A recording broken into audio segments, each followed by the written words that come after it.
him to sit in Letterman's old set. Wait till you see the episode. I can't wait. That's going to be so good. I'm Johnny Lieberman, and you're watching LNP. What does LNP stand for? Late Night Playset. Oh, yeah, that's right. I've been on there. Yeah, good show. You should like and subscribe. Like and subscribe.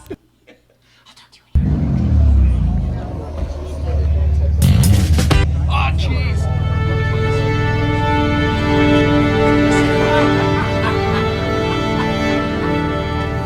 Late night, woo! Let's get some subbies! If I do all the press and all day on.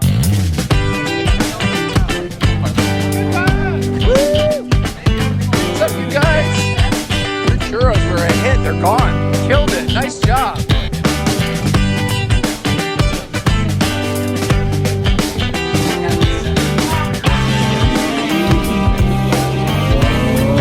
Love the MG light.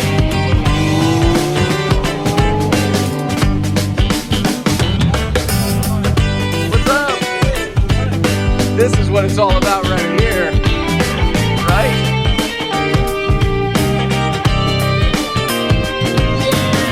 Yeah.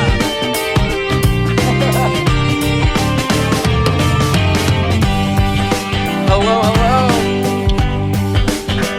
Hello,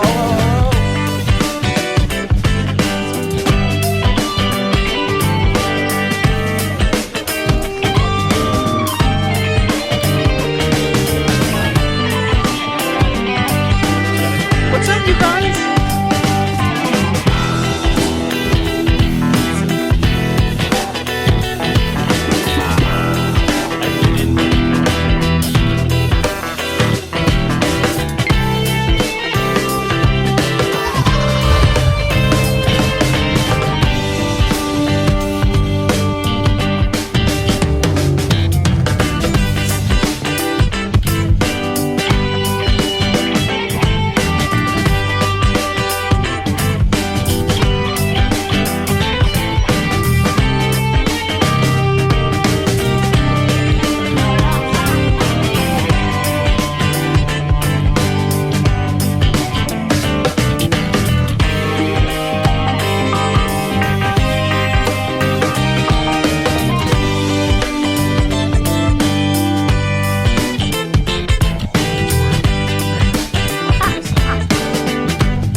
Good news for everybody.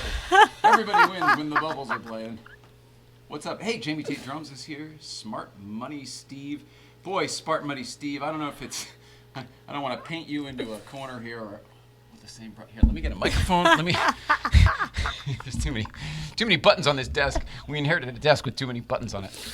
All right, let me kill the... I almost said kill the nachos. Gotta turn the, excuse me 1 second. I got to get the nachos out of the fridge.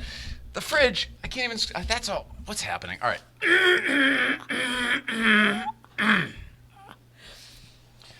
Holy crap. My brain was scrambled eggs for a couple minutes there. Okay. There are no nachos. They wouldn't have been in the fridge. They would have been in the oven. However, there are no nachos. So just leave it be. Smart Money Steve. Oh, hey, Jay, see you tomorrow, bud. Okay, so you're a real person. Congratulations and thank you for being a real person. Why I'm bringing it up, Steve, is I have blocked about 50 today alone. Today alone, I feel like it's all I've been doing. Blocked at least 50, hey, I made so much money on crypto with so-and-so comments on my damn posts today. And quite frankly, I don't really have enough time to post, let alone to police and mod all of the fake Bitcoin activity that's happening on my page.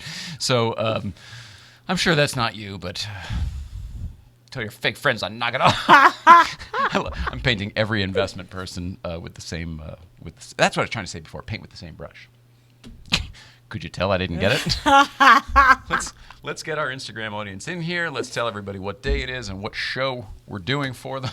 It's Tuesday. No, shit. It's Thursday. It's Thursday. It's Thursday. I tried to get you in here on Tuesday, but you couldn't do Tuesday. You just flew in yesterday. I flew in yesterday morning. Does anybody have any idea who I'm talking to? I haven't shown him yet. Yes, sir. Welcome back to the Late Night Playset, everybody. My name is Jay Ryan. To my right is Nicole Ryan. Tonight is Thursday, July 8th, 2021, and our guest is Kurt Bradley. He is a driver. He's an automotive journalist. You're going to know him from Breakfast Club and from Jalopnik and from DriveTribe. You probably all know him better than I do, actually, is the truth of it. Rocketiki, quit spending your bitcoins. Sharkworks is here. We were just talking about Sharky. What's up, you guys? All right, everybody. So here's the show. Our guest, Kurt Bradley, is here. We're going to talk to him in a few minutes. The hellos are a little bit short, and it's not... Maybe this is why I'm nervous. It's not something I want to talk about, but it's something we have to talk about. It's not good news. It's really, really, really ultra sad news, which is why the Good Vibes show doesn't necessarily want to talk about it. But the truth is, you probably all heard about the teenagers, the kids that went missing up in Los Angeles National Forest. And you probably found out that a couple of days ago they found them. They had gone over the edge, and unfortunately they did pass away. Ethan and Sophia were people that we knew. Ethan, and maybe Sophia too, but definitely Ethan used to work up at Newcomb's Ranch when Breakfast Club first started. He was really good friends with Levi, who is Danny's son. These people were family of our family, and we knew him, and we talked to him every week. And when they went missing after last week's Breakfast Club and time, at the cabin, we were just all really hoping that it was like just a weird thing, like, oh, they lost track of time, or they went in the woods and got high somewhere, something that kids do. And unfortunately, it was something that could happen to every single one of us who goes up to Breakfast Club or camping or anything else. Nobody knows the story. We'll probably never get it. But I do know that going off the side is not something that only happens to people that speed or do stupid shit. It can happen to anybody.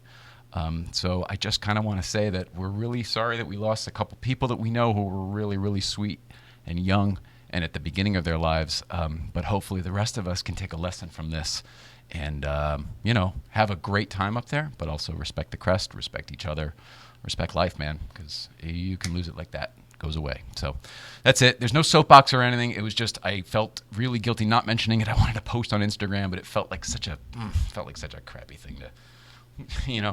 So anyway, we love everybody. Huge shout out and love to Darren and Danny and Levi and, really the whole Newcomb's Ranch family, because like those people, when that business was open, they all operated as a family.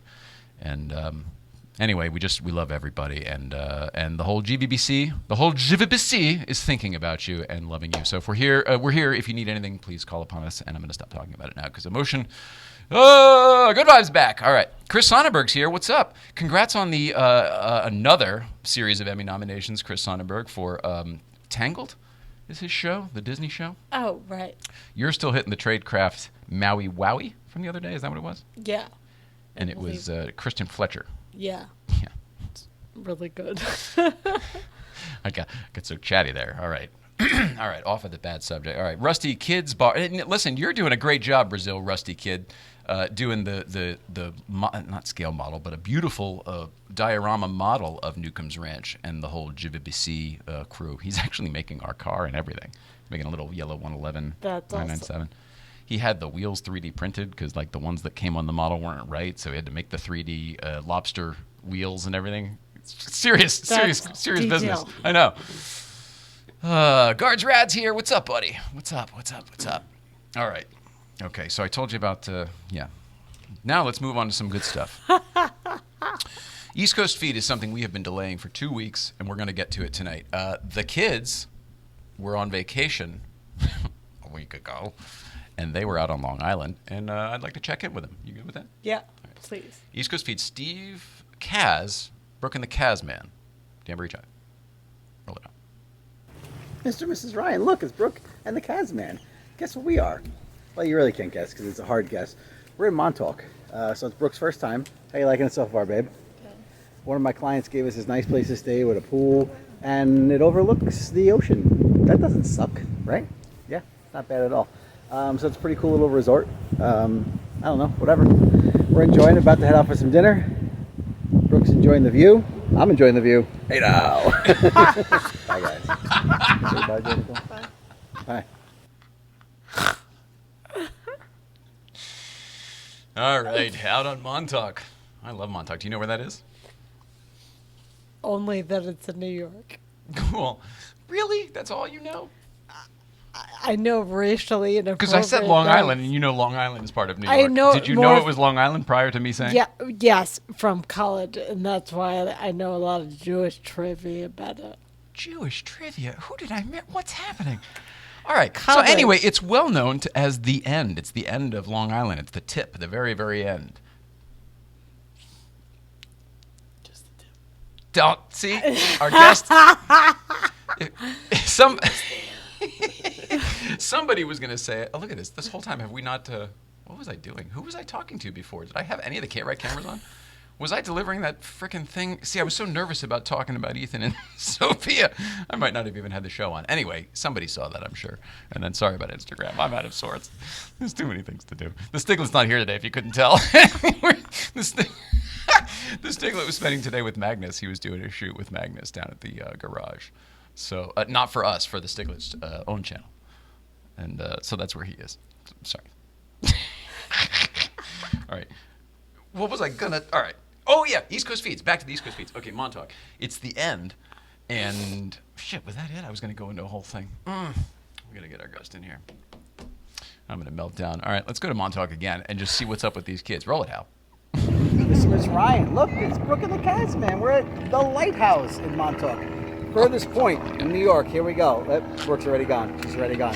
Anyway, this is the furthest point in New York. As you know, it's the famous lighthouse in Montauk. You just saw East Coast Feed Part 1, I'm sure, and this is Part 2. Babe, you got anything to add of substance? Yeah, there. Oh, look at that. I got a kiss on the shoulder. That substance. Love you guys. It's lovely. A kiss on the shoulder is better than nothing. It's a good thing to have. Oh my God. All right, last one. I don't think we're in Montauk anymore, or we might be. I can't tell. This one's definitely not the same day. Roll it, Hal. How about that? Mr. and Mrs. Ryan, look, it's Brook and the Cats, man. Caught in a monsoon in Montauk. Oh. We just got out of dinner, and it's pouring fucking rain. Pouring rain. Babe, how you doing? You good? Yo, and then I had to park too far away. Oh, it's really dark. They can't see us right now. Oh, God. Hang on, Internet. There's a light coming up. The car's right there, baby. We're good. Anyway, love you guys. Pouring rain, Montauk. Part 3. Boom.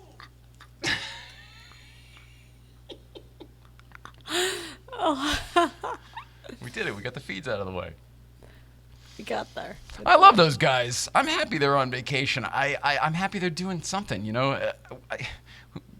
It's so great. Like, our guest is here. He's traveling again for work and everything. It's so great to see everybody out and about. I know it sounds like it might be shutting down again. but currently it's so nice to see everybody out and about. Yes, it is. Time to talk about GVBC. Oh, boy. Here we go.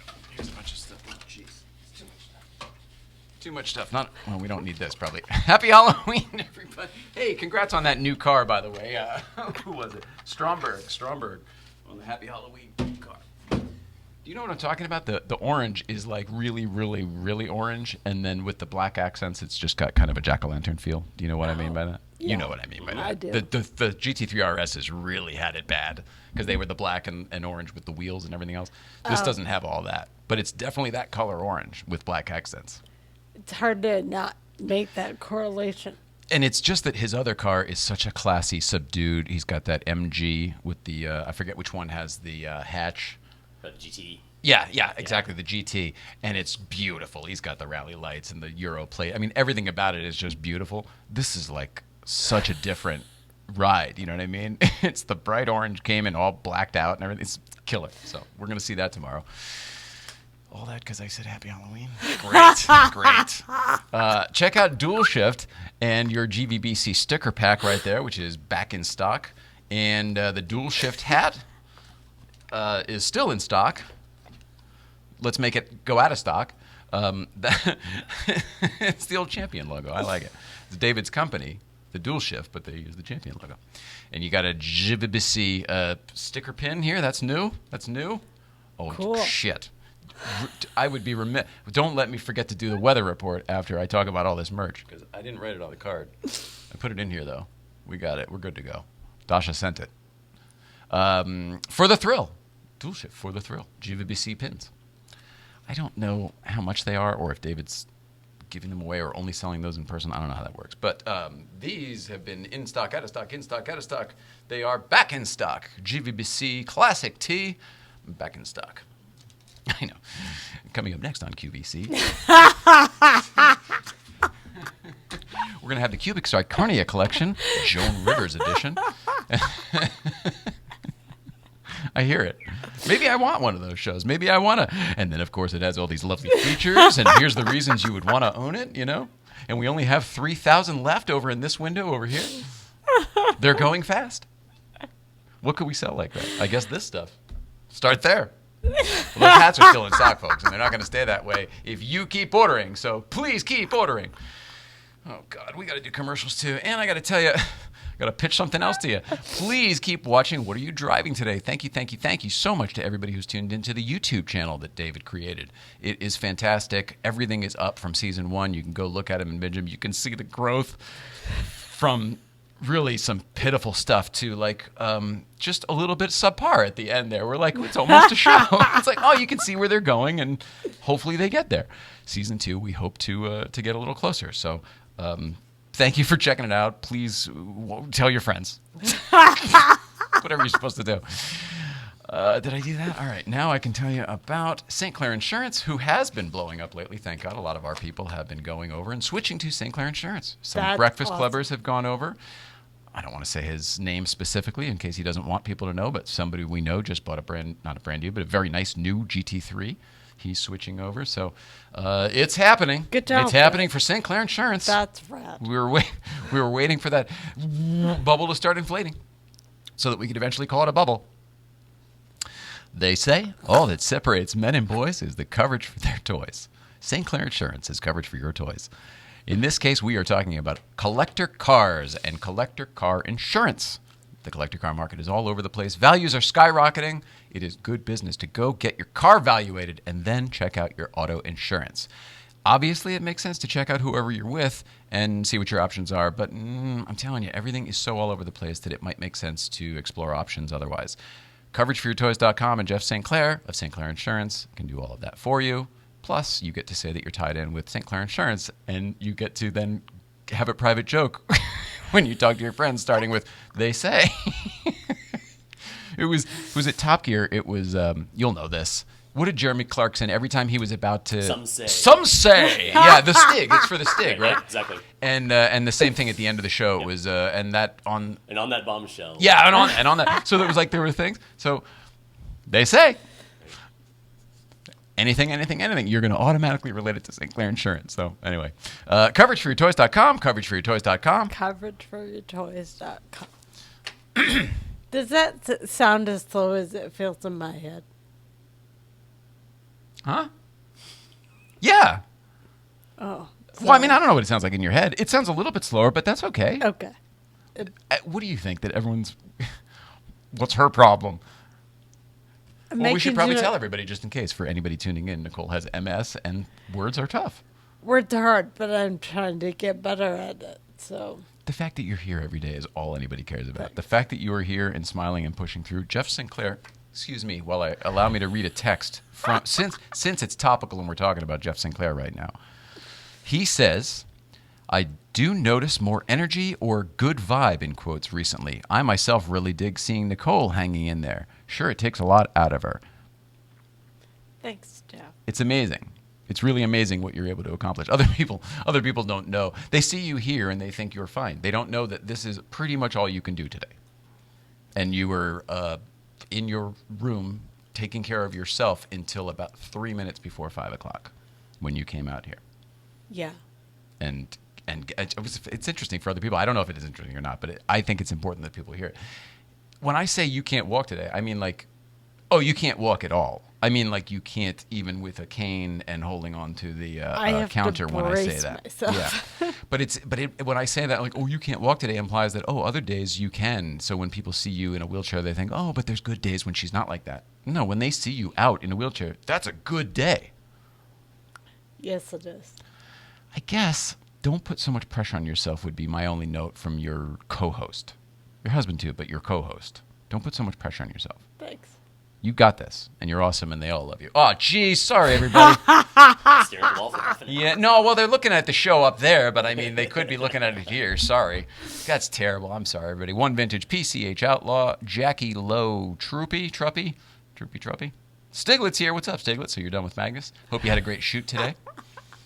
Elizabeth Martinez, History JC, Mr. Nauta, Skip Ploss, 987 without joint, and let's see, make sure we got our comments on YouTube over here fired up in case any come in there. I think people have caught on to. Sometimes I forget to push the window and then they don't come up. Oh, well. You ready to do another one? Yes, please. I won't talk anymore. I think you're great. What's the problem? I get in my head and hear everything that I say, and it doesn't sound like it used to, and so I get hung up on that. Yeah, I know what you mean. But you remember when we first started this and we didn't sound how we thought we did? It's kind of the same thing. Like, who cares? We got over that, right? Yeah. Oh, I don't like my voice. Oh, some days. Oh. You know, all that stuff that people go through? Yeah. People love that. Ghost Rider joined. Corey Sabia, hey, what's up, man? How's Wilton? How's Wilton? Wilton, Connecticut, you're on the air. You heard it. All right, I'm going to close this because I realized the other day that if you zoom in on the TV, because of the quality at which we do shoot the show, if you zoom in, you can see it all. Yeah, Like I the noticed that. nostril, the nose hairs, Well, no, more on the lines of if there's anything on your phone you don't want someone to see. There's also that. Yeah, no, it's more like, yeah, and I don't mean like nudie photos, but Right. more like, we have a lot of famous friends, and there's a lot of conversations via, Wilton's great, as usual, ha ha ha. Michael Mann, so impressed with Nicole's spirit, energy, and I love her laughter. That's from my wonderful friend, Michael Mann, and he is a wonderful friend, but he's a wonderful human being. And you all know him from the movie business, although he's not that Michael Mann. He's a different Michael Mann, also from the movie business. And in fact, I would love to have this Michael Mann come on the show because this Michael Mann used to get confused for that Michael Mann all the time, even when like going to restaurants and stuff. Like he would get the other reservation, like no problem, come on, yes, right this way, Mr. Mann. He's laughing at like it. Ditto, Michael. And Corey dittos Michael's love and enthusiasm for you. Thank you. Think Fink. 89 has joined. Hi, Think Fink. Think Fink. Concept. PT. See, sometimes I'll do that. I just get. This is where a Twitch show would be good. I know I say that a lot. I never do it. Because I want you to do it too, but you don't have energy to do another one of these a week. we could do a show every night if you had the energy to do it. I'll rally for anything that's important to you. No, that's my point. It's not important to me. I don't give a shit about any of this stuff. It's for them. I'll rally for Good evening, anything guys. Says that's important Offbeat to Motoring. Amen. Good for you. All right. Are you ready? Mm-hmm. Need a lift lately? Cruise into a healthy second half of 2021 with Cruise into Wellness CBD. The cruise is with a Z. Use promo code Late Night for 20% off your order at cruisingtowellness.com. Cruisingtowellness.com. Cruisingtowellness.com. Did I screw that one up? I think you only said it once. Blah, blah, blah, blah, blah at cruisingtowellness.com. Cruisingtowellness.com. Cruisingtowellness.com. Did it sound familiar? I think we did it again. It's good. Now everybody knows. Oh, and promo code Late Night, 20% off your order. And this is a rehearsal show. I mean, gosh, our guest will be in it. It's not quite 5:30. I told him 5:30. It's not quite 5:30. Sorry, man. Did I ever tell you who it was? Oh, I did, right? I told you. Kurt Bradley's here, and we're excited about it? Okay. I tried to bump him. I go, hey, man, can you come in Tuesday? Because and this is a thing I actually said. I can't believe my life. I go, because I'm trying to fit in Magnus and Jay Leno. He was like, no, I'm flying in. I can do the day I can do. What the hell's the matter with you? And I was like, no, don't worry about it. I was just asking. It's all good. Thursday's good. It's so funny, though. Now I've got to follow those guys instead. No, I mean, I don't know if that mic's on if everybody can hear you, but okay. So we did that, and I have to do it. I don't have to. Gotta do it. And this is what do I do? Is the bubbles? No, here we go. This is Jay Ryan from Late Night Playset reminding you to please like, subscribe, and comment below. This feeds the internet algorithm and eventually us as well. Please be a pal, like, subscribe, and comment below. Did anything come out? Smoke. Yeah. Yeah. Oh, it came out this side. What happened? Somebody rerouted the smoke. Who rerouted the stiglet? Oh, God. Here's my problem, too. It's better. It is better. I'm sorry, everybody. It's a lot better for me. I don't know who that guy was you were talking to for the last 25 minutes, but I'm here now. Beverly Whedon's here. Pan Schultz is here. I know I didn't say that right. Probably Poncho Owls. It's probably Poncho Owls. I would love that, Jay. All kinds of interesting subjects to discuss. Michael Mann, the thing is, if you come here, we have to do no regular show, just you and me and the missus doing a deep dive for like 90 minutes. And it would probably have to be like a one of multiple parts because you are... I know a lot of interesting people. That's not an exaggeration. In fact, a lot of us know some really, really interesting people. You are, without a doubt, the most interesting person I have ever met in my entire life. And it's not even a close second. That's high praise. I didn't say it was good. Of course, it's great. It's amazing. No, he is. I don't want to blow that too much. But I hope that we can actually put that together because I would really get a kick out of that. The things that we could talk about, and the memories we could share from all from working together. We worked together for years. I mean, years. I was a kid. Like, he probably watched me grow up. Certainly mature a little bit. Wow, thank you. Much appreciated. Well, I mean it, Michael Mann. You're fantastic. Also, hey, you know what? This is interesting for all of our the movie people, too. The late, great Harold Ramis' brother-in-law. No. Yes, absolutely. Harold Ramis was married to Michael Mann's sister. Is that right? Is that right? Do I have that right? Yeah, I have that right. Or is it you married? No, that's right. Your wife is Harold Ramis' sister, I think. Yeah, that makes sense. Yeah, that's right. We did it. We did it, right? All we have to do is shut up and get the guest in here. Is that it? I believe so. Okay. This is exciting. All right. You know our guest from Jalopnik, from DriveTribe, from Breakfast Club, like I mentioned before. Kurt Bradley is going to come in just a minute after these few minutes from our friends at Oh So Delicious Hot Sauce. I wouldn't take the break, except that I have to get the Instagram people off this desk and put them on that desk, and I've got to move that camera around. There's a few things to do. So we have to take this mock break, and then Kurt Bradley will be sitting right here. Cool. More to come right after this. Except I pushed the wrong button. There it goes. All right. Oh So Delicious Hot Sauce. Oh, so delicious. It's the hot sauce made by bears. Garlic and serrano mixed with love and care. You can put it on your eggs, pour it on your rice. It's great on a leg, it's better on a slice. It's oh so delicious. It's the hot sauce made by bears. Oh, so delicious hot sauce. Great on everything except oatmeal. Get your bottle today at ohsodelicious.org. $1 from every bottle sold goes to the National Military Family Association. It's the Oh So Delicious car key. It's not sponsored by them. Let's see. I'll do some interlude music and bring us back. Bring that to you. Yep. And you got your water. Everything's good. You got your microphone. How do you feel? Feel great. Let's make sure you have a camera here. And you do. All right, with that, I'll kill the echo. And we are back sitting here with Mr. Kurt Bradley. Dude, you booked yourself on the show. I've known you from Breakfast Club for a couple years, it feels like. And you're back in town. I'm so excited that you're actually sitting here.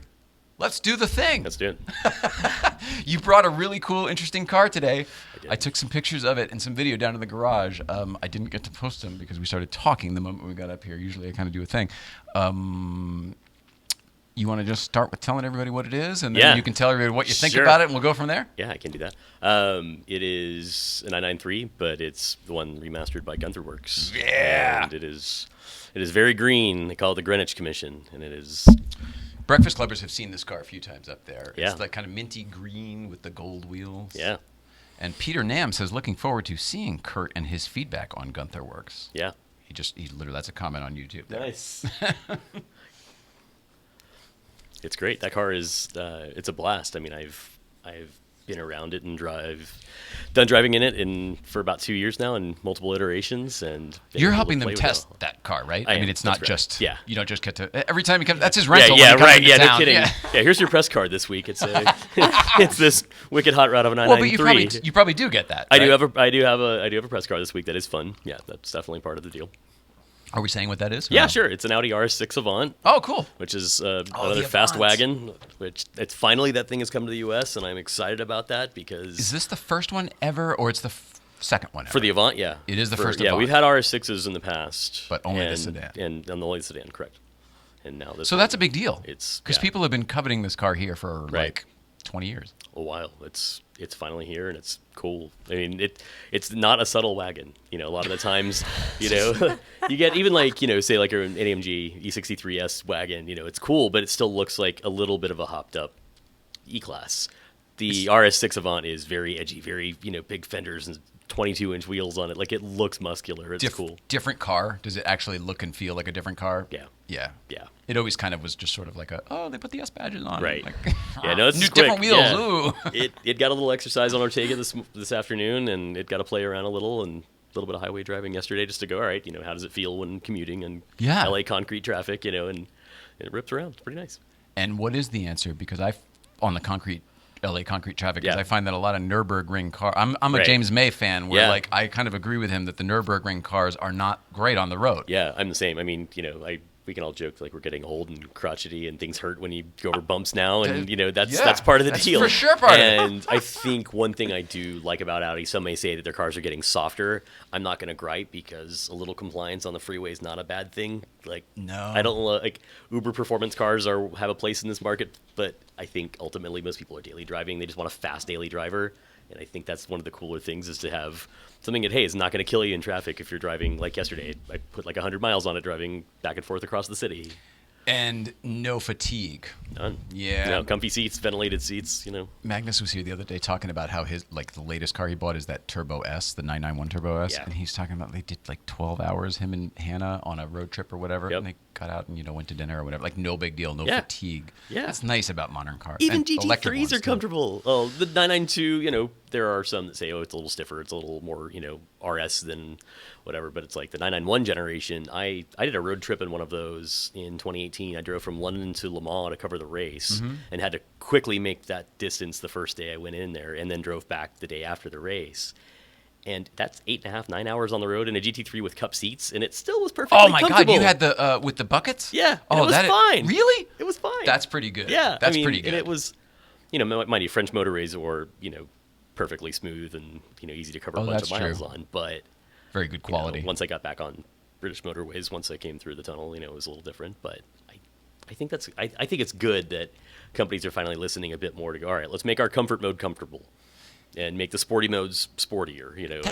I hate those mag ride transmissions. Suspension. I hate the mag ride transmissions. They're the worst. Suspensions, solely because I can never find the mode that works. Like, why don't the engineers just make the car how it's good, and then we'll all deal with it? Yeah. Like that. I'm kind of ready for that day to come back. Yeah. Like, just here's your car. Buy this car and enjoy it. Yeah, this is what it's good for. Buy this one. For this, if you want to do this. Like, I'm really good with that. Everything for everything, I don't see a point to it. I mean, we've already kind of proved the kids don't want that anymore. Yeah. I think the adults never want it. No, there's an ass for every seat, I think, and I would love to see more models just out of the market where it's just like, this is the car we build. This is just the way it's going to be. Yeah. Cool. We're good. Because if you want it, this is the one you get. It almost like helps inform decisions. Yeah. I mean, doesn't that seem like a good thing? Yeah. What the hell? Yeah, it's like, if you want a Cadillac, get a Cadillac. If you want a 911, get a 911. You know, well, things used to just be different. Now everything is the same. It's just, oh, what do you want? We make it. Yeah. Everybody makes it. So do you want to deal with us or them? And it's really kind of it. And I'm like, well, I mean, I don't like any of you if that's the fucking model. Right. I kind of used to like when I liked the individual things. I'm an old guy. Is that what you're saying? No, I mean, I'm in my 40s now. You know, I've driven a little bit of everything, and luckily, I think when I first started driving fun cars, you know, the analog stuff was still there. You know, it was still mechanical. It was still, you know, I'm that guy. You know, I need to feel it. And I think because if I can feel it, I can do something with it. If I can't feel it, I can't do dick. I'm that. I mean, I did a feature on Sharkworks last year after I just went and hung out with the guys for a couple days and drove a couple of their project cars and, you know, hung out with friends, and we played on some fun roads. And afterward, I was like, I'm doing a feature on this because that captured what I enjoy driving feels like. And you know, I'm with you on and that. And nowhere did I write, and I even made a point in it, like in my conclusion. I was like, I knew nothing about stats, nothing about 0 to 60, nothing about top speed. I care nothing about that. All I said was it captured an emotion and a feeling and a sensation behind the wheel that I crave, and nothing does that anymore. That same way, like there's plenty of amazingly fun cars to drive, and there's no shortage of fun stuff that I've been able to review, but just going back to that, I'm like, ooh, can I have a really well sorted 964 and just be happy? Like that's it, you know, with a modern air conditioning in it instead, you know, get that little electric, Little you know, box. new thing in there instead, and maybe a PCM that's got CarPlay. And other than that, give me a well sorted 964 and I'm happy. Well, the classic one has all that, Yeah, right? they That- do now. so- the Guntherwerks car I'm in right now, it has that has in the there. classic And yeah, thing, I mean, yeah. I had Waze Porsche running on there classic. to get over here from Huntington, and it That's was great. amazing. Yeah. And it's fully integrated. Yeah, it is. I mean, the screen's a little on the small side, but it still gets the job Screen done. is tiny, Yeah. but it works. But Yeah. it works. Yes, absolutely. I think the idea is that you're supposed to use your phone screen or whatever at that point, right? Yeah, and I'm not going to. That stays tucked into the cup holder behind me, and I'm not screwing with my phone. Yeah. Well, there's probably not a magnet thing in the No, Guntherwerks, and I think right? there have been customers that are like, oh, can we? I imagine there's plenty of guys that are like, oh, what can I stick in my car? And of course, I don't have a hand in that on it. But for me, I'm not going to mount my phone anywhere in the car. I don't want to screw up that dash. I don't want to even have my phone distracting me. I don't care. I'm just like driving. There's one the air-cooleds make where it goes around one of the clock gauge Yeah. and that whole thing, and it's like it's really neat and cool. But I agree with you. Like it's so not important enough for me to. In fact, I'm getting in this machine to get away from that. I definitely don't want it hard mounted someplace. And in an air-cooled instrument cluster, I don't want to screw with those 5 dials. That's Yeah. the classic look. That's It's kinda been there what I mean, too, forever. even You know, though like it's I'm still not there. screwing with that. Yeah, I agree. I agree. So tell me about that Gunther. I mean, Sure. I've seen it. Yeah. You said it's been refined a little bit, or they're Yeah. massaging. Yeah, that car right now, it's back in development spec. Recently, we've had a handful of guys go back and do reviews on it that had either driven the prototype form of it or the first kind of production version of what they call the Solar Red commission. Yeah, we And- remember Yeah, that one. and then it came up to our and place then, first. Yeah. And then the Greenwich car now is, a couple of guys had reviewed it again that had driven it maybe first pass or hadn't had a chance to do it recently. Spinelli just had it a couple of weeks ago to do a feature that's coming out for the Drive, and it was okay. We're going to soften it up just a little bit, change up some of the compliance, make it a little bit more friendly on the road, and in doing that, people had good things to say about it. And we're like, cool. Now that we've gotten that wave out of the way, it's going back into development mode. Because there's a new model coming down the pipe for Guntherwerks, and it'll be unveiled at Quail, and it's going to be a big deal, and it's a new Speedster, which that's... I didn't know we could say what it was. Yeah, we can. Yeah, there's been a press release for it. That's been... There was a time when so it there was a like, and press we're working on release, this top secret was new around, car. Wink. Just the rendering was shown off recently. Okay. And now the car itself, and it's, it'll be... an actual car. Awesome. It will be an illustration. It'll be on a stage at Quail, right next to another one of the customer commissions. Pretty cool. And it'll be coming soon. I mean, we're thinking early next year. People are going to get a chance to actually touch and drive, and the cars will start getting built.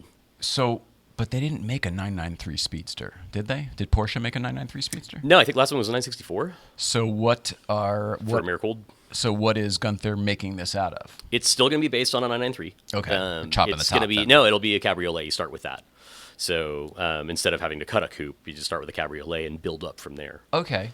So it's going to have, a So it little won't be a cooler modern Speedster. interpretation of it. So it's not going to be a Porsche Speedster. This is It's not a Porsche factory, 911 right. that is reimagined into a Guntherwerks Speedster. Yeah, absolutely. These are definitely bespoke commissioned, restorations. And you're not going to have Porsche files murdering people who are like, why are you cutting apart Speedsters? Yeah, Like, now I yeah, understand the absolutely. concept. Yeah. I thought you were beefing up Speedsters. Yeah. Okay. So we'll have a tonneau cover on it that has little Speedster humps behind the headrests, like Sure. you would expect from a Speedster, and it's with some cooler, more modern, a little bit more angular stuff than you've seen on the coupe commissions that have been built so far. So it's Awesome. it's a remarkably cool. Like it's being built right now. I mean, I was in the shop for over the last 2 days and walking and the guys sitting there hammering away, and that car will be. It'll be interesting to really see that come to life and see people like. At a major event, especially with Car Week not happening last year, and everybody, excited to finally be going back to things and on that stage being able to do it. I think it's huge. Like Peter is wildly excited about it. Everybody, in the shop is just cranking away, and it's stressful, and there's a lot that comes with that. But at the same time, it's like soon you're going to celebrate that, and I think the owners that'll get a hold of it are going to be blown away.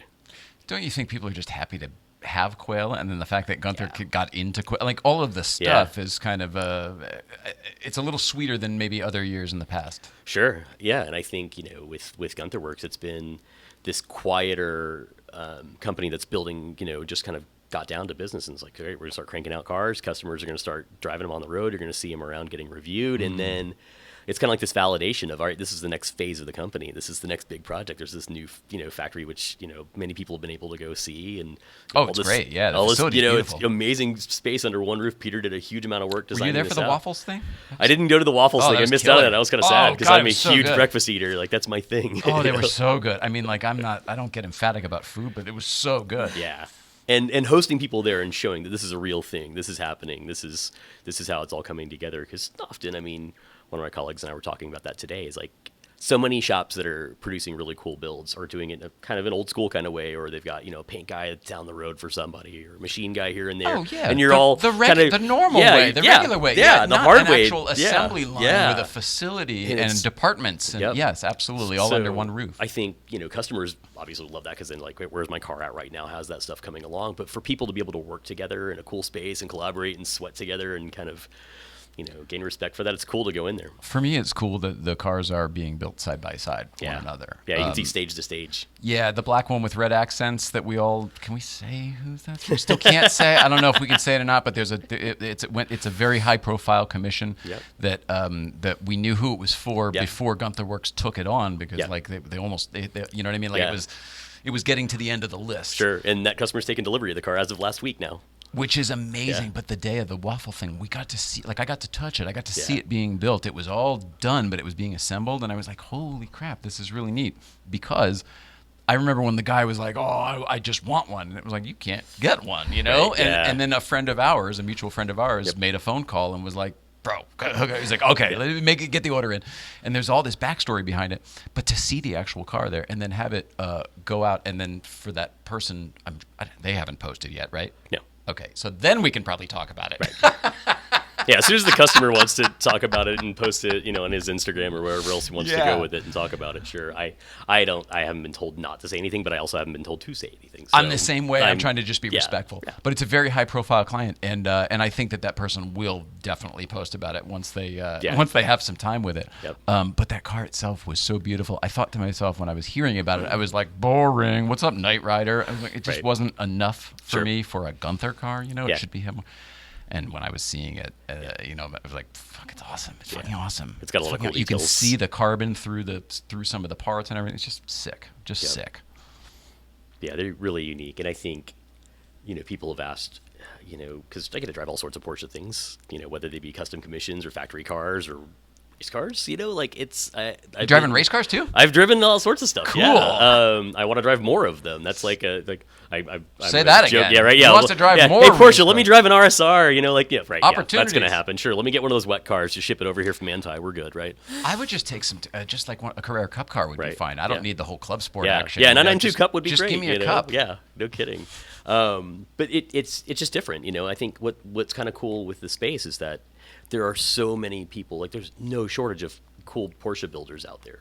Everybody does their own thing. Not some companies kind of take customer orders, so to speak. They're like, hey, here's what I'm looking for. Can you do this for me? And they'll say, yeah. And some have like this identity this is how we want to build a car.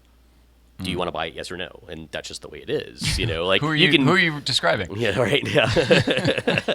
But it's nice that there is still personalization in it. There's still this bespoke experience behind it, and it's cool to like look at from customer to customer and all these builds of the 25 coupes that are getting delivered. To go, all right, there's still like these distinguishing features across some of them. Some people do their interiors differently a little bit. Their seats are different. Their color schemes are different, and every single one of them is unique to that client. You cannot repeat anything. Yeah, that's what I was going to say. The whole bespoke nature of all of that, and the fact that they do log everything and they won't build the same car twice. Can't even replicate the color. Right. Nothing gets replicated. And that's kind of cool. Like, I love that. There are only 25 of the coupes, and there'll be 25 speedsters, and that's no. But maintaining the exclusivity is really cool because I love the Greenwich car, and if I were to have one, I would go, make it just like that. Yeah. Like, no. I imagine Peter's probably getting plenty of phone calls from people that are just like, "Hey, sneak me in, make one extra build, do another one." And sure, there's a money grab opportunity right there, right? It's the Magnus sneaker thing. Yeah, absolutely. Supply and demand, big time. That's cool. You got a pair of those, by the way. That's awesome. Couldn't believe it. Those things are really cool. I feel very guilty about it. I've told a number of people that had reached out to me previously that I'm like, I'm sorry, I'm gonna wear these. Please don't lynch me. They're all like, wear them, bro. Don't worry about it. But I feel bad because I told them there's no chance in hell you're getting them because I don't. Like, there's just no way. Yeah, and you've had experience with limited stuff for Nike with the Back to the Future shoes. Like that's why it's I just know. impossible to get your hands on. That's why I know, and it's not a matter of I know the president of Nike. Good for you. Right. They're limited for a reason. Yeah. And I think it's weird that the people who get the collaborations, every single one I've seen it happen to, not just the Back to the Future stuff. It all seems to go to their head with they think like, oh, but they could have sold more. Yeah.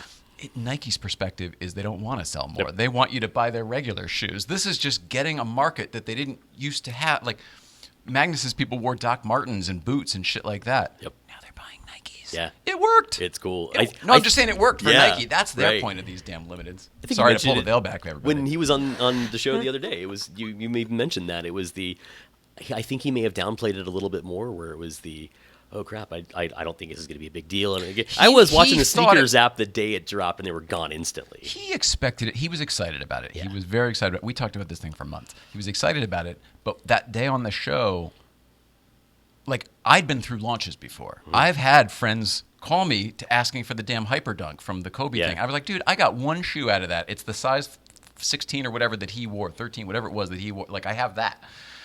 Not even anymore. But I didn't get pairs of it. Everyone was like, oh, size 11, just winking. Yeah.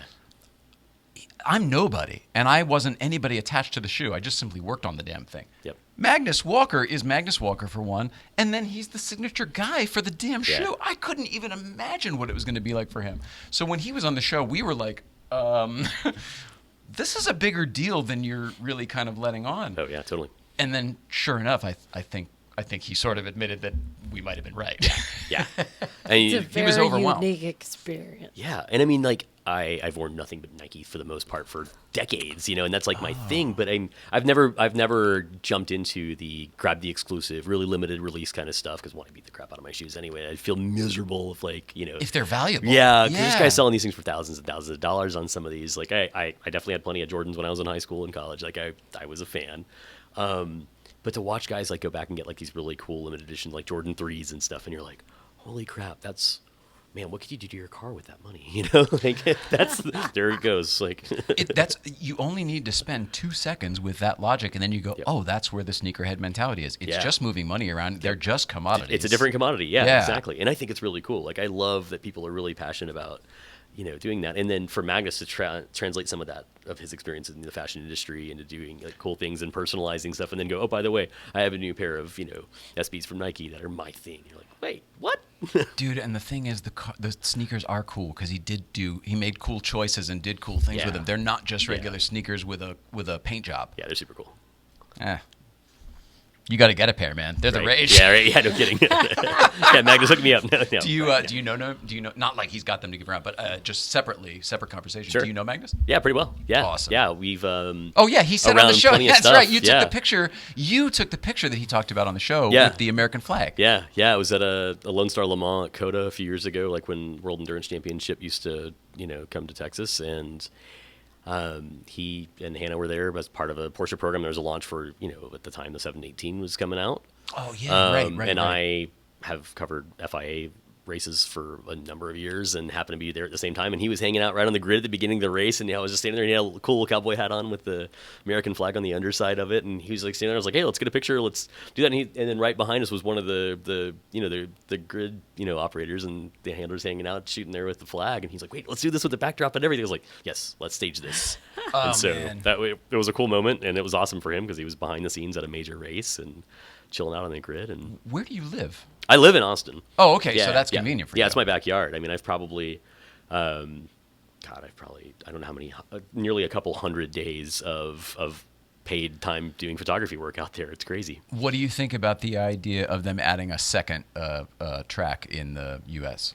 I think it'd be great. I think for the sport, I think it'd be good. Yeah, I think that. What I don't want to see more of are parking lot tracks, so to speak, where it's just flat, no elevation change stuff. There's a city in Florida where that's happening, and it's going to go down. And I would. That's love to the one see I'm talking more. about, Yeah. the Miami one. Yeah. I have an issue. I don't want to see more street circuit races. Part of why the Russian one is moving out of Sochi and it's moving to St. Peters. But even the Miami one is only temporary because they want to move in 2 years to the other. And they one. want to get a more dedicated facility, and that I think that's better. I think that there are Monaco obviously being an iconic course, that's different. That's one of the coolest things on the planet. I've been to that race. It's just a totally different experience. But I don't want to see like boring parking lot races. I think that's not good for the sport. It's not great for fans. It's not, whether you're sitting in the seats or you're watching on television. What I want defines a more. parking lot race to you?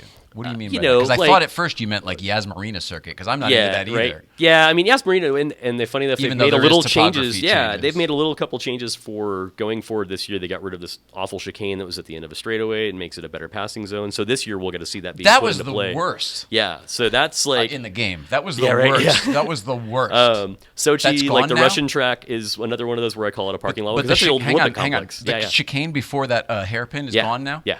Beautiful. Yeah, well, it will be by the time they get there at the end of the Beautiful. season. Yeah. Sorry. No, that was it was aw- 'cause horrible. It's like the highest speed thing, and then you think you're going to the end, but you're not. No, there's a little kink and then another one and then a hairpin. Yeah. And drivers complained about it for so many years, and it's interesting that F1 listened to that and said it makes for less exciting racing. It just takes away from the complexity of the track. It's not exciting for them to make passes under. They thought they were adding a technical element, and if Right. anything, they were ruining No, the they flow. made it was- awful. Yeah, yeah. It's cool wow, that that's they so made that cool that change. you feel that way. Right. I always hated that thing. You Yeah. just totally educated me. What else? Sorry. No, yeah. I mean, I think I love how F1's good going stuff right here. now. I think Making notes now. it's a series that's making a lot of changes. There's obviously the Drive to Survive on Netflix has done a ton for this series. People are watching F1 now who never cared about racing. That's what I was going to say. Yeah. Like the sneakers, I was talking about Yep. getting a new market. It's Yeah. grabbed a whole new market Sure. of young people that didn't used to watch racing. And it shows behind the scenes that there's more than just like champagne and parties. People have seen the movie Rush, and seen James May and or No, the other one, James Hunt. Sorry, James Hunt, not James May. I would love to see James May Popping racing in a F1. Yeah, but the party lifestyle, the playboys of days past that isn't the way it is anymore. These guys are gym rats. They take care of themselves. Everything's very serious. Yeah. I mean, Most of them don't even some drink of them are- alcohol. right? Some of them are pretty fun, like Daniel Ricciardo's obviously a great personality on and off the track, and some of these Never guys met are him. human We both beings. would love to because she loves his smile, He's of course. amazing. Yeah. And That he's smile in the such a business. nice, he just seems like a nice guy. I'm Yeah. saying quotes because we've never Right. actually met him. Right. Everyone says he's a nice Yeah, guy. I've worked around him a few times, and he's a great personality. He's fun to work around. Usually it's me with a camera in my hand having Yeah. to, but he's Do you do stuff just, down at race service? I have. I just found out about that place recently. I have hung out with those guys a couple of times. Actually paid a visit yesterday and chat with them, and just. But isn't he like involved? He's involved with them. Yeah, Yeah, yeah. He has done some work alongside them, and they've actually awesome. Race Service has done stuff with F1 now. Like they've handled doing that's production awesome. for F1 behind the scenes. So. Then they've made it. That's they're huge. doing what they Yeah. intended to do. Right? Yeah. That's amazing. Yeah, and they get to do it their way. I love their work. They're in LA and like Yep. on some major thoroughfare where you can just like go On Venice Boulevard, yeah. go visit them. Yeah. I gotta check that Yeah, out. I swung We by gotta check that yesterday out at and, some point. I hadn't seen him in a while. And But somebody said when we started doing Good Vibes thing on a Friday, they were like, "Oh, it's like a something or whatever," because they did a midweek thing, or they have a midweek thing. yeah, there used to What be, day they is- used to have little coffee meetups on Wednesday mornings. pre-COVID, and, Yeah, probably. pre-COVID, yeah. And I got to, I guess, the second to last one before they stopped doing them. And they'd have like a little station, Minotti's would set up a little cafe inside one of the garages. And Dude, that's they'd be awesome. slinging coffee and people are just chilling out with cars. So not like a cars and coffee, so to speak, but more of a, Almost more like Deus, more like a very chill. cafe hang. Yeah. And Oh, of course, that they'd sounds always cool. have like some cool theme with cars they would host in there for people and friends, and just it would be very curated around that. And I think that's badass. kind of cool. And their shop's just really interesting. Only seen pictures on Instagram because when somebody told me about it, I of course went and looked at it and I was like, Jesus, this is way cooler than I am. Yeah, yeah. I don't like, fit in here at all. right? You're like, oh, cool. So there's plenty This of cool is way people that like do cool production work. There's guys that have cool studio spaces. There's people that do Oh, is cool that how car it works? work. Is it like a co-op almost? Well, people it's their should- offices.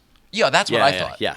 Oh, so it's not. But to take what looks, it's basically an old car garage and turn it into a creative space. They've got a loft up there. They've got offices. I mean, it's office spaces through there. And in the shop, they've got a big conference table, and it's a really cool layout. I just seen pictures with like race cars in the middle of the floor and stuff. Yeah, and they'll move things around, but That's it's very a cool. functioning office space. It's really cool. And you're like, and there's cars and race parts and memorabilia and helmets and just. Like, that's a cool office space. Like, screw these Well, little do you co-working remember, joints, like. In fact, maybe you've been to it. Probably Bandito Brothers. Do you remember that? I haven't been there, no. But have you ever heard of it? Do you I have any have, idea yeah. who I'm talking about? Yeah. Oh, okay. It sounds like maybe a similar thing, just a really, really creative, artistic, moto Yeah. entertainment environment. Yeah.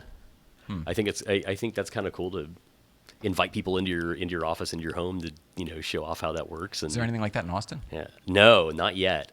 There is a market. collaborative. There is You got a lot of there is a cars down company there. Friends of mine own this place called Petrol Lounge, and it's Oh. it's essentially a car storage kind of place initially, but they turned it into a lounge area, and there's memberships, and there's Like the motoring club? yeah. Like similar to Yeah, that? yeah. Because that's yeah. a great vibe. Except they got. instead of renting people's cars out through it, it's people mostly store their stuff there, but they have watch parties. They have a sim. Isn't that what motoring clubs does too? It's half storage. Half, yeah, a little bit of both. Yeah.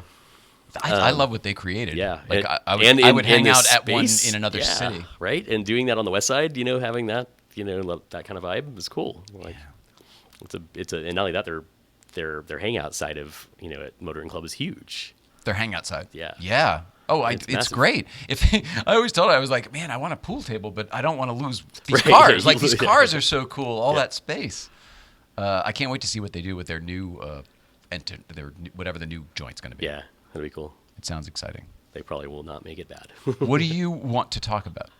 We have another Yeah, right. 15, Yeah, 20 minutes. sure. What do you want Let's- to talk about? I don't know. Let's talk about fast cars and driving and enjoying that. I think that's one of the things that had me gravitate toward you guys when I first met you was that just the vibe around, hey, just people all are welcome. Let's go drive. Let's go play with cars and not have no status around it. No, like I think far too often now that it's become there's like these different tiers of people that want to go do things that are car related. And Financial I think- tiers? Yeah, there's part of that.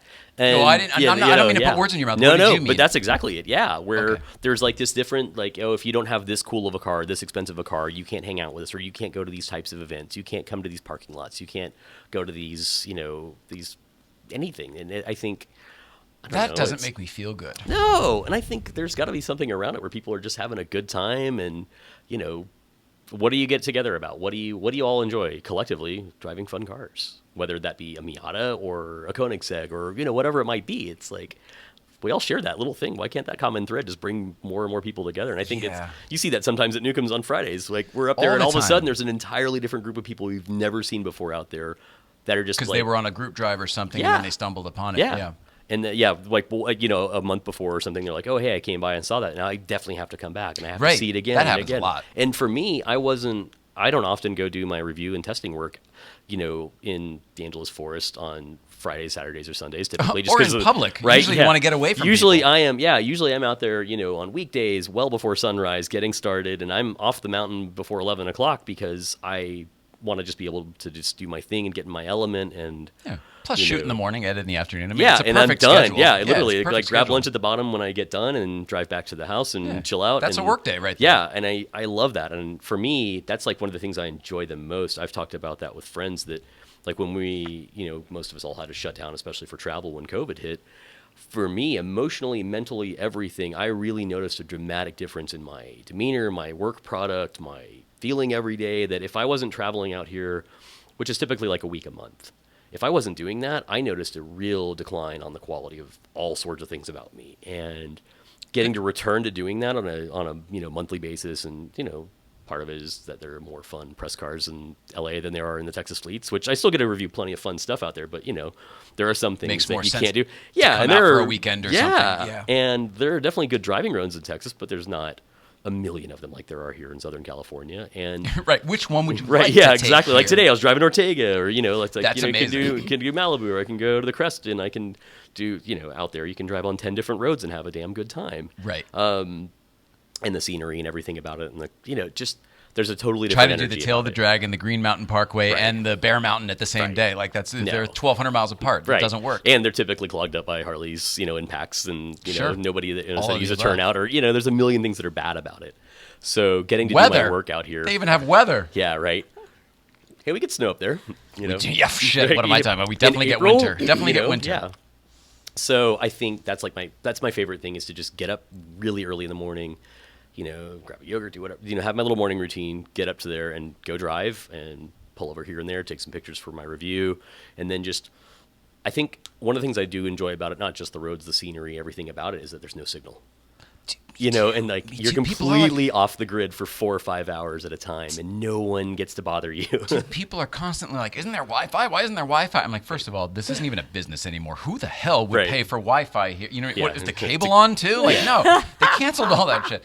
But beyond that, I love when it's off. I mean, I wish the Yeah. restaurant were open. Don't get me wrong. Sure, First of all, yeah, my I first wouldn't choice mind a would be little for- extra breakfast in for the morning, Newcomb's sure. Ranch to be open and for our family to be Yeah. back. But if they're not, oh my God, it's like being on the plane in the old days before the Yeah. Magic Jack, whatever, freaking sign up the Wi-Fi. Before is. bad Wi-Fi on planes. Yeah. What's the thing called? I can't think of. Oh, Go Boingo Fi or whatever. hotspots. Yeah, all those things. Yeah, all those they're all different ones. terrible. I don't pay for them at all anymore. I used to do it because I was on the road probably about 20 weeks a year on average, and I was paying for it because I'm like, Real life. get some stuff in, get deadline, do whatever it might be. Yeah, And get you know what? ahead. You try to get ahead a little Right. bit. And it was like, no, you know what? I just don't want to be having to work while I'm on a plane. I'm just going to sit here and watch a movie or You take end a up nap or getting listen to way music. farther behind. Yeah, Like, because you're sitting there doing trying to so much constantly stuff. reconnect and You're trying to start new things, and Yeah. you're not getting the old things done. It's not enjoyable. We ended up No. doing the exact same thing where we ended up stopping paying for that and just ended up getting tons of wine and watching a movie. Yeah. We were like, fuck it. And the life improved after that. Oh, yeah. And Because you it- didn't get for anything the- done. We for- realized you didn't get anything done on the Right. plane. Yeah, and you're not happy. You're not enjoying that at all. It's just like I think for the You 2.5 arrive- hour flight, it's so much more enjoyable. Just get on the plane, chill out, watch something, have a snack, land, go to work. Like, I found when we used to work on the plane that you would arrive so effing stressed out. Like, not only... Whatever, it doesn't matter. I don't want to Yeah. get stuck on that. no. And airline food. Don't get me started. Yeah, right, yeah. Which they don't have right now, like unless you're flying first class. But Is that no. right? I haven't flown at all in a No. couple years. Definitely before It's, COVID. they'll hand you like a Cliff Bar and a wrapper and maybe a canned drink or something. But I'm I actually even almost being prefer that, vaccinated, I'm still maybe. not taking my mask off on the plane. I'm just gonna sit there and chill out for 2 hours, and then Kind I'll of dig that. yeah. Yeah, I kind of dig that too. Yeah, If it's just more relax. leave you alone than it used to be, I'm into that. Except all I hear about is all of the disturbances on flights these days. It's all they're talking about. Plenty of Karens. And the male version of whatever Yeah. the Karen, whatever the Yeah. the But what the do beefed we up call bro cake. them? What do we Bro call? cake? What do we I call them a bro Karen cakes. that's a guy? Like just other than Oh. an asshole. Like what do we call them? Well, we just have to find the name, right? What Right. would it be? Yeah, we gotta make something up. mean- Somebody's gonna have to comment on this and tell us a really good name to use. Like, maybe we gotta have a good. You know that solution to Saturday this. Night Live episode with not episode, that Saturday Night Live sketch with Pete Davidson where he plays Chad? Yeah. It's just, okay, like Yeah. Chad is the perfect Yeah. name for that. Hey, what's up, Chad? Yeah. Okay, Chad. Chads. They drive like Brodos or Jeeps. They've got Hurley. Yeah. hats So on. what is the male Karen? I think that's because what you need a Karen is such No. a. I'm trying to think of a name of a friend of mine that I I can't use a name of somebody that I like. So I'm trying. Like that's the challenge. Karen is perfect to me once it overwrote Goodfellas. Because for me, Karen was Goodfellas. Yeah. I'm still going out, Karen. No, without your cockies, you're Right. not. That whole thing. I just watched that again the other night. I love. Did that you movie. really? Yeah. I haven't seen it in years, but it's so good. Is it still good? Yeah. I want to did watch a- it with her. I did a theme like when, especially during COVID, I was watching a movie every night because you We're don't not- want to go we- anywhere. we were so you killing have to like time, make too. lists of things and do like obviously the Marvels. I did everything in chronological order on my those, God. and then you like and you all right, then you're survived? like okay, and Are then you a every Marvel Scorsese- guy? 'Cause Yeah. we just stop here for a Right, second. yeah. Are you a comic book guy? No, And there's no but judgment. I love those movies. I think they're just a good popcorn movie, easy, easy to watch. Get out of here. So, educate me, help me, because I don't get them at all, and I don't have a problem with them. I don't have a problem with people who like them, but Right. I don't understand them at all. So we're stopping here, folks. Sure. My buddy, the East Coast Feed, the guy who's on there, huge. He's got every Star Wars, every Right. possible everything from ever, right? Yeah. 2 of them all. Play with one, keep it. His kids are going to be great once he's dead, and they sell all that shit on eBay. I don't understand it. I don't get it. I never read a comic book, but you didn't either, and No. you like the Marvel movies. Yeah. Start with what's the first one? But from chronological order, or Yeah, the first yeah, one I got whatever. attached to. Well, the first one, the chronological order. You said you watched it in order. For chronological order, that would have been Captain America No. because it was in the 40s. Oh, 'Cause, you're he was watching. fighting So you're Nazis. watching. We watched- Hang on. not in release Chronological order. You're doing Storyline chronological order. storyline chronological. Yeah. Order. Shit. Yeah. And then so like the next one was Captain Marvel because that was in the 90s, and yeah, it just went from there. You're pretty creative. Did you ever see that? We're I didn't. skipping all around Somebody here. gave me the idea. Did you see the movie about the records with John Cusack, High Fidelity? I love Remember that movie. I love Me that. too. How he goes and reorganizes them every That's few it. years based on that. And Yeah. the guy walks in, he's like, and he's guessing all the different ways you do alphabetical. No, it can't be this, can't be that, can't be that. He Yeah. goes, what are you doing? And he goes, autobiographical. And Right. it- Yep. Yeah. I could think about that. I mean, that's how I really got That's what you attached just to did, music. though. Yeah. I mean, I'm the same way with music, though. I have associations with things. As soon as I hear a song, I have a memory that's immediately clicked into my head to tell me what I was thinking about, what I was like, what girl I was dating in high school. You log it in your head. Yeah. I could absolutely be John Cusack's character in that movie. Some people have it with smells. Yep. Like, a smell, and then there's a girlfriend or whatever. So you hear a song, and you can, Yep. I'm right there. What do they call that? It's a... Yeah. What is that called? No, when you can like morph. Right. You know what I'm talking about? It doesn't matter. I don't know the word. Right, me either. But you're there. You're living that space. Yep. I mean, I even make playlists around that. Are you a musician? Are you No, musical? I mean, I love music, but I can't play a thing. I tried. My stepfather, when I was a kid, when I was in high school, had a massive guitar collection. He was a talented guitarist, like as a hobby. And I tried picking him up every now and then. I just couldn't do it. I was just like, nope, I'm going to suck at that. I'm better at throwing a curveball and driving a car, and that's what I'm going to stick with. Because everybody sucks when they first pick it up. Yeah. So it wasn't... Oh, I tried for years. It never came. Okay. But you knew that you were good at other stuff, so you're like, fuck it. Yeah. Yeah, well, good for you. Yeah. Did you start driving early? Yeah, when I was 8. Yeah. Oh, me too. So Yeah. I was driving carts what's when your I was a story? little kid. I mean, it started, Beautiful. Hot Wheels on the floor, as a little kid. And Like The then- Shining, me too. Yeah. And that was, a friend of mine had a little go-kart when I was a kid, and then I wanted one that was faster than that, so I got a hold of one with a friend of mine that he had because his parents had more money than ours, so he was just like, yeah, we're going to do this. I was like, cool, can I drive that? And then I found out I was reasonably quick at it. I was like, ooh, that's it. It's clicked. And my brother... Was it like a fun cart or like a racing cart? No, it was a fun one, and then I got a hold of a racing car a few years That's later, what and happened to me, that's too. where it clicked. My brother was also really into cars. Like he'd worked on them. He'd owned like air-cooled stuff, so it was like Type 1s, old Porsches. He'd play with them. Then it just kind of spun from there. I was like, oh great, this is a debilitating problem I'm going to have for the rest of my life. It's not going away. Right? Yeah, no, and it didn't, and it only got worse. And I think friends of mine throughout my life that have met me in other ways, like in other careers before I was doing the photography and the car riding and all of this stuff, they would always just be like, man, you're really into cars, aren't you? I was like, you have no idea. It's good that I ended up doing what I do professionally, because I think I've tried other things, and I've worked in tech, and I've done like private banking and all that stuff. And at the end of the day, I was like, no, I don't like that. That's not what I enjoy. I relate to that so fucking much. Yeah. I mean, like, that sounds so familiar. Right? I think far too often, and I even tried going back to it a little bit. Even earlier this year, I did some project management work, and it wasn't fulfilling, and I didn't like it in general. And I was trying to like blend my time with like writing reviews and doing the photography. I was like, no, I'm just going to quit doing that again. And I quit years ago and was like, screw it, I'm going to pour myself into this full time. And I was like, if I'm going to get any better, if I'm going to accomplish anything, if I want to start measuring success, I just have to dedicate my time anyway. Sure. And it was almost 5 years ago where I was like, no, screw it, full time, we're just doing this. And at the expense of like relationships and well-being and doing that, like, okay, I'm going to go into this industry that is absolutely horrible pay, but it's really enjoyable. Yeah. You can't put a price tag on that. No.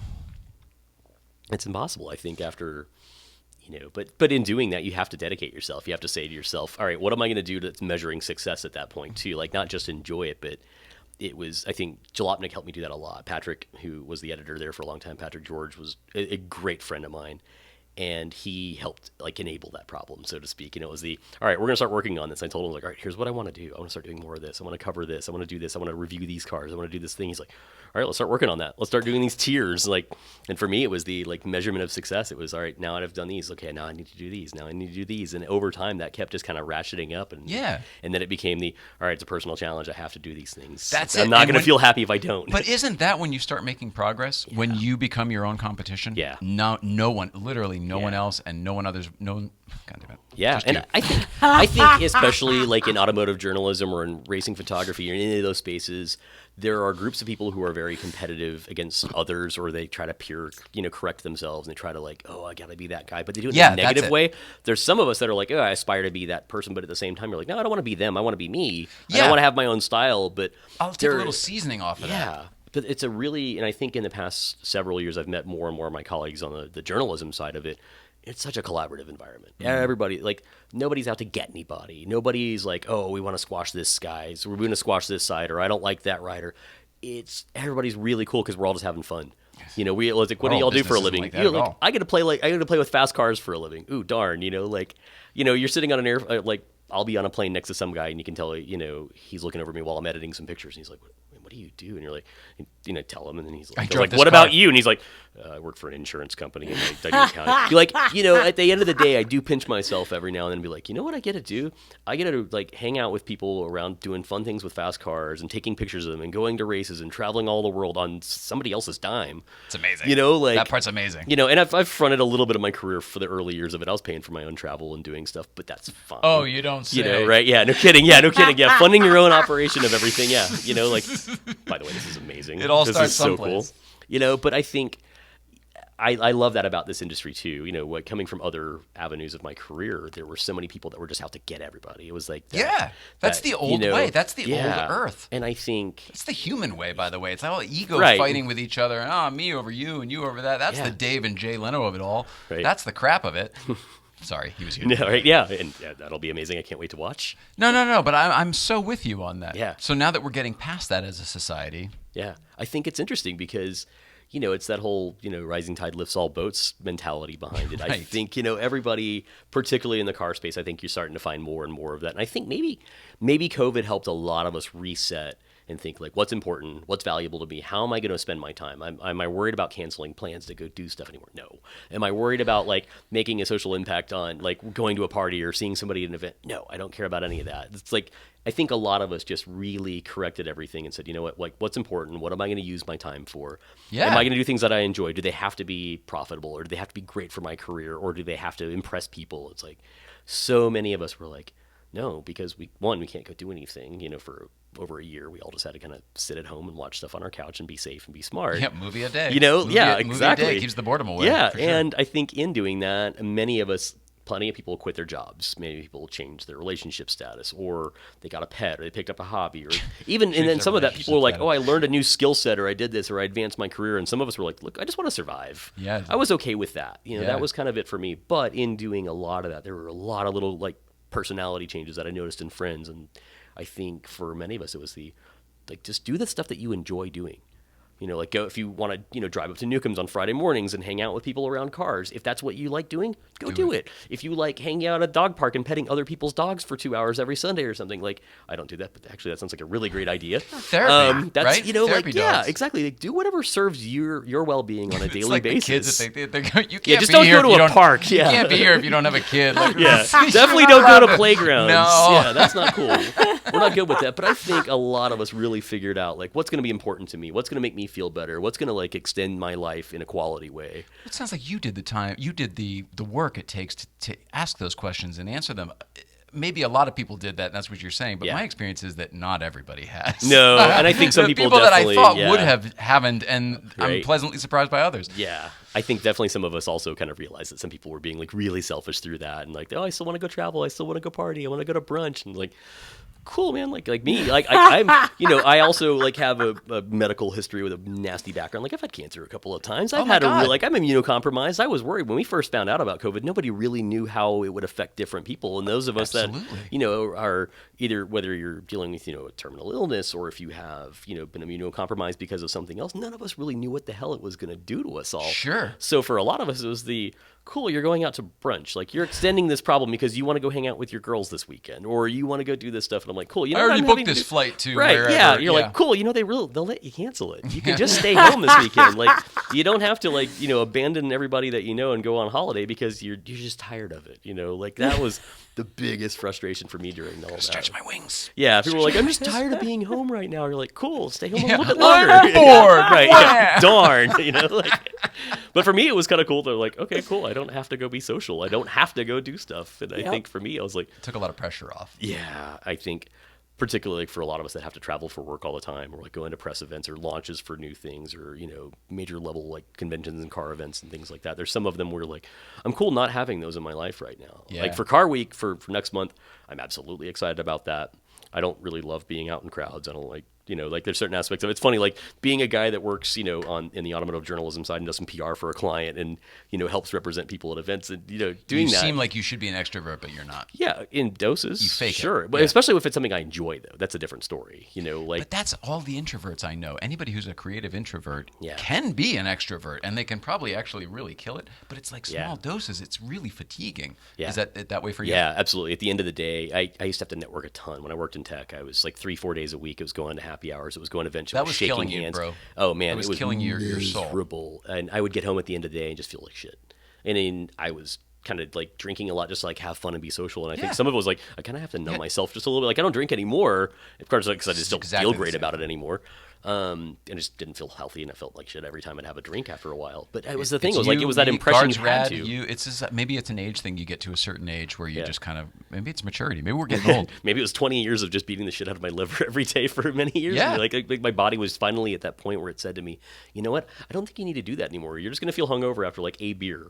You're going to be miserable. And you're like, okay, maybe that's like part of that reset of wellness or something at the same time. But it's also that acceptance of all right, I don't have to impress anybody anymore. I don't have to go out to events. I don't have to be popular. I don't care about that. If I wasn't doing all this stuff for me, out it goes. Right? Yeah. And I think that's cool that you guys do this and you put in this effort to do it, because you have people that care to see this, that every, twice a week they tune in and they want to watch. Well, and now. they enjoy it. Yeah. Now we've gotten it to something Right. that's kind of finally growing. I mean, we didn't know what the hell we were doing in the beginning, and that kind of was our process. Yeah. Going through it. Yeah. And you're just having fun with it. You're like, let's just do the thing that we like doing and see how this goes. With good intentions. Yeah. With good intentions. And I think that, intentions are everything for me. Yeah, I think so too. Motivations and intentions. Yeah, and you don't have to have a total conclusion planned out, like this is where I feel good about it, but it's here's what we're trying to do, and here's kind of a loose mission statement, so to speak. This is the direction. This Yeah. is the direction. If you want to get on board, we'd love to have you. Right.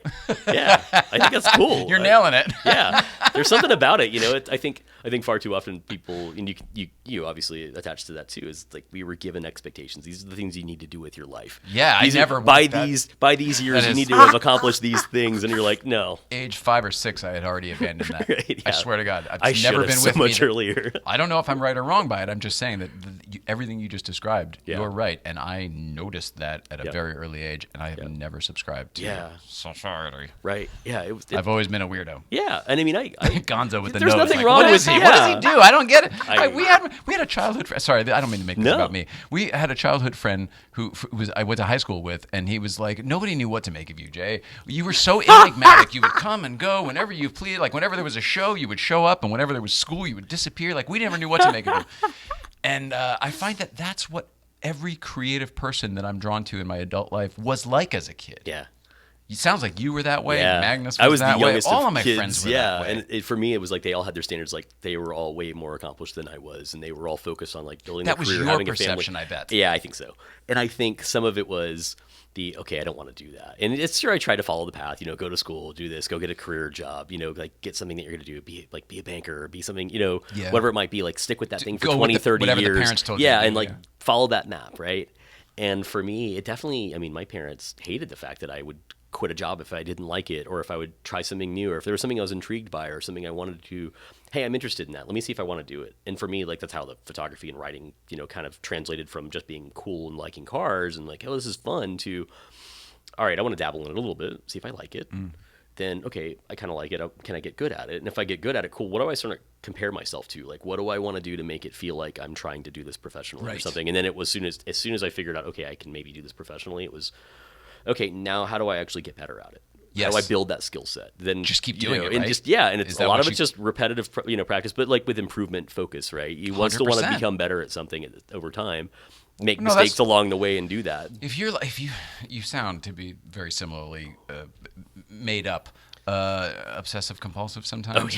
Yeah. So you can't do anything repetitively without improving upon it. It's not possible. You won't let yourself do it. You'll stop doing it if you can't get better. There's like at a it total each time. creature of habit, right? Your daily routine's kind of mapped out. Has you to like, be. yeah, and I'm for me, Rain yeah, Man. because you I'm can't Rain have Man. I'm variables if Wapner not, at right? 11:30 or Yeah. whatever it is, like for sure. Yep. And I can avoid it a little bit better than Rain Man. I can duck and weave and do the slalom. Sure. But the truth is, inside, Oh, I yeah, want to burn yeah, baby. I want to burn baby. absolutely, yeah. Absolutely killing me inside. And people are like, "Hey, how's it going today? How was your drive?" And I'm like, Right.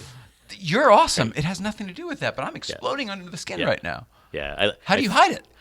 For me, I just I had to snap at people. centralize. I had to centralize, like, all right, like, oh, I did it plenty. I mean, I've definitely been in, like, I think in the last 4 or 5 years, probably, I went through this adjustment and another sort of like maturation. And I was definitely not a great person for like a good 15, 20 years of my life, especially were my drinking. adult life. Yeah, there was plenty of that. I was also like just trying to like have fun and make an impression on people and try to be cooler than I really was, and just That's the and everyone's it was, 20s. I established a really good identity of being an asshole that way, and over the last few years, it was okay, you're a dick. You got to rebuild yourself, or whatever it might be. But at the same time, it's focus on just working on the things that you can manage, whatever that be. Like just be better at the little things that you can be better at, and work on that stuff. And then in that, funny enough, little things around your life, your work, your hobbies, whatever it might be, kind of start stitching themselves together a bit more, It's funny how when you fix you, everything else in your life falls together. Yeah, no And kidding. like your magnet, your gravity, like it kind of grows, and you shine your light or whatever that thing is, that good vibes light, Yeah. where your eyes get a little brighter and there's a little twinkle, and it's not because you're enjoying the Tradecraft Farms. Right.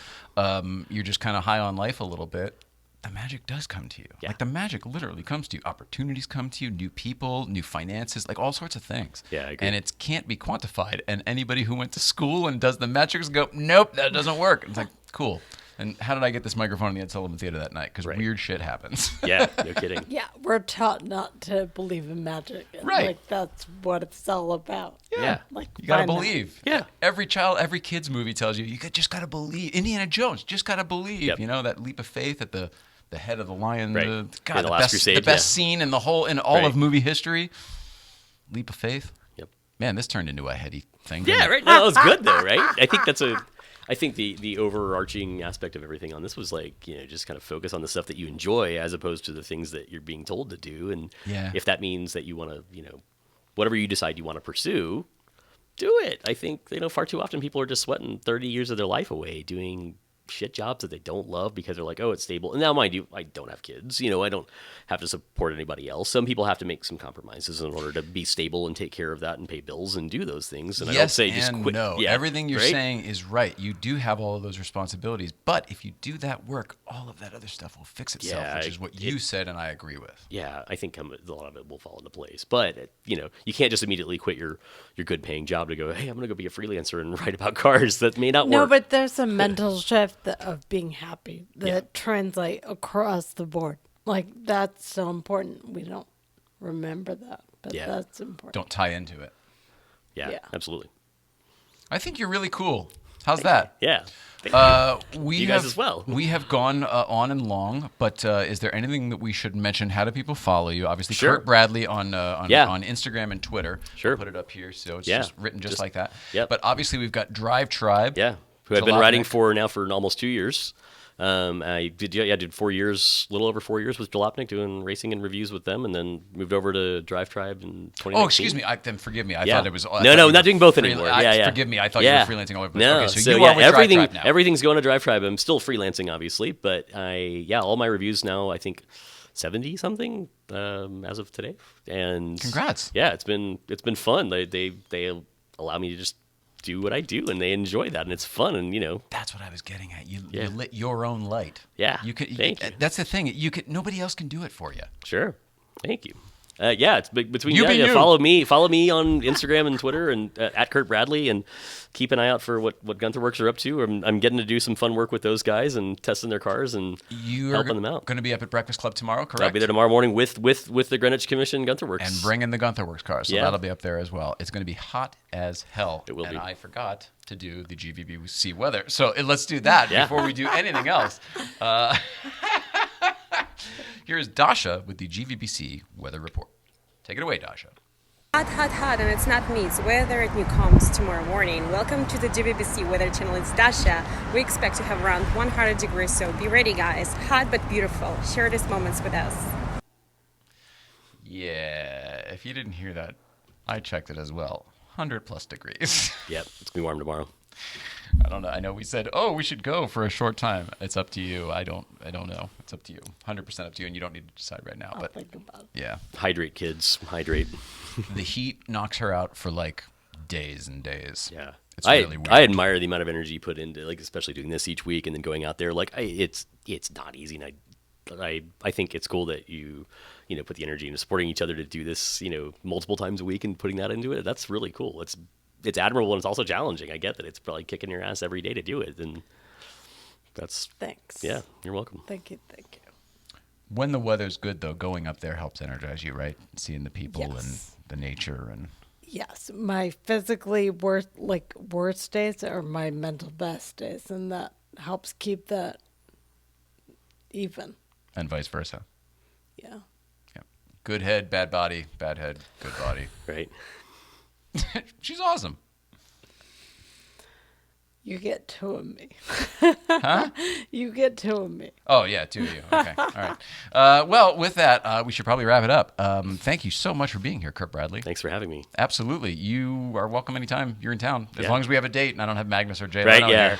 No kidding. I had to follow those acts. That's tough. It's pretty awesome. So next week, we've got, well, first of all, we'll be GVBC tomorrow. We will all be at GVBC tomorrow, maybe. I shouldn't say that. In the 100-degree weather. But next week, we'll be back with Joe Gatt on Tuesday. Joseph Gatt, actor and car guy, a friend of ours also from Breakfast Club. You know him as a big muscle guy. He's really, he's like a good-looking, gigantic muscle guy from all sorts of TV and movie stuff. I made that sound so small. Like I think he's in Marvel movies and stuff like that. Like he's really a big a deal. And I'm sorry I made it a small deal. And then on Thursday, it will be the Jay Leno show. Not the Jay Leno show. It'll be this show. It'll be this show, but with Jay Leno. And that was a pre-tape, as you know. So we'll be here live to introduce it, and then we'll throw to the tape. And hopefully there will be some more announcements on that as well. And we'll be able to talk about it on Tuesday. Do you have anything else? I don't think so. Do you have anything else? No, we're great. I love you. We love you. We all love you. And we all love you. Please love one another. We'll see you tomorrow up at Breakfast Club. Otherwise, next week here with Joseph Gatt. Have a great week.